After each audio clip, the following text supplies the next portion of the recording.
Hi friends. Hi friends. நாங்கள் இன்னைக்கு கோயிலுக்கு போகிறோம். என்ன கோயில் சொல்லிட்டு வந்து பார்க்கலாம் வாங்க. சிறுவாபுரி முருகன் கோயிலுக்கு தான் போயிருந்தோம். நாங்கள் வீட்டில் வந்து காலையிலே 5 மணிக்கு எழுந்துச்சி எல்லா வேலையும் முடிச்சிட்டேன், சமைச்சிட்டேன், டிஃபன் செஞ்சுட்டு பசங்களையும் குளிக்க வச்சுட்டு. ஆனால் வந்து 9:00 தான் கிளம்புனோம். 9:00 கிளம்பி அங்கே எப்படியும் நம்மளுக்கு 11:00 தான் ரீச் ஆகணும். பட் நடைய வந்து 12:30 மணிக்கெலாம் சாத்திடுவோன்னு சொல்லிட்டாங்க. ஸோ ஆனால் நாங்கள் போன உடனே எங்களுக்கு பஸ்ஸு, நாங்கள் 2 பஸ்ஸும் வரணும். இங்கேருந்து கோயம்பேடு போயிட்டு அப்புறம் ரெட் ஹில்ஸ் போயிட்டு அதுக்கப்புறம் தான். ஆனால் கேட்டு தான் போனோம், ஏன்னா நாளுன்றதால ஃபஸ்ட்டு டே நாங்கள் போனோம்.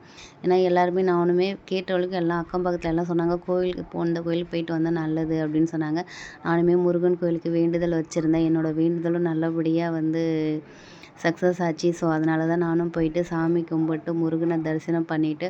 ரொம்ப ஆனால் கூட்டமாக இருந்துச்சு. நாங்கள் வந்து சாட்டர்டே அந்த மாதிரி தான் போனோமா. ஸோ ரொம்ப கூட்டமாக இருந்துச்சு. பசங்களை இட்டுட்டு போயிட்டு திருப்பி நான் வந்து வெத்தலை தீபம்லாம் போட்டுட்டு சாமியெல்லாம் கும்பிட்டு. ஆனால் ரொம்ப நிம்மதியான ஒரு தரிசனம். ஆனால் எவ்வளோ தான் வந்து ஆனால் சொல்லுவாங்க, அந்த ஒவ்வொரு கோயிலுமே வந்து நம்ம நினச்சா போக முடியாது, அங்கே இருக்க கடவுளை நம்மளை வந்து கூப்பிடணும்னு சொல்லுவாங்க.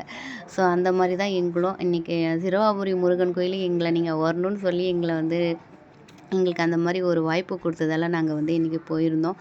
ஸோ பசங்களுக்கும் லீவ் இருந்ததால் நாங்கள் போயிட்டு சாமி கும்பிட்டுட்டு. ஆனால் வந்து விளக்கு வந்து பார்த்திங்கன்னா வெத்தலை தீபம் வந்து வெளியில் தான் வந்து நம்ம போடணும். உள்ளே வந்து கூட்டமாக இருக்கிறதால நம்ம சாமியை மட்டும் தான் கும்பிட்டு வர முடியும் எல்லாருமே. ஆனால் வேண்டுதல் ஒன்று தனித்தனியாக இருந்துச்சு. ஸோ கண்டிப்பாக நீங்களும் வந்து இங்கே பக்கத்தில் எங்கன்னா இருந்தீங்கன்னா கண்டிப்பாக சிறுவாபுரி கோயிலுக்கு போயிட்டு வந்துங்க. இப்போவுமே ஒரு வேண்டுதல் வச்சுருக்கேன். ஸோ எனக்கு சப்ஸ்கிரைப் பண்ணவங்களுக்கு எல்லாத்துக்கும் ரொம்ப ரொம்ப நன்றி. ஸோ உங்களுக்காக நான் டெய்லியும் கண்டிப்பாக வந்து என்னால் முடிஞ்ச அளவுக்கு நான் வந்து வீடியோ போடுவேன். கண்டிப்பாக வந்து எனக்கு சப்போர்ட் பண்ணுங்கள்.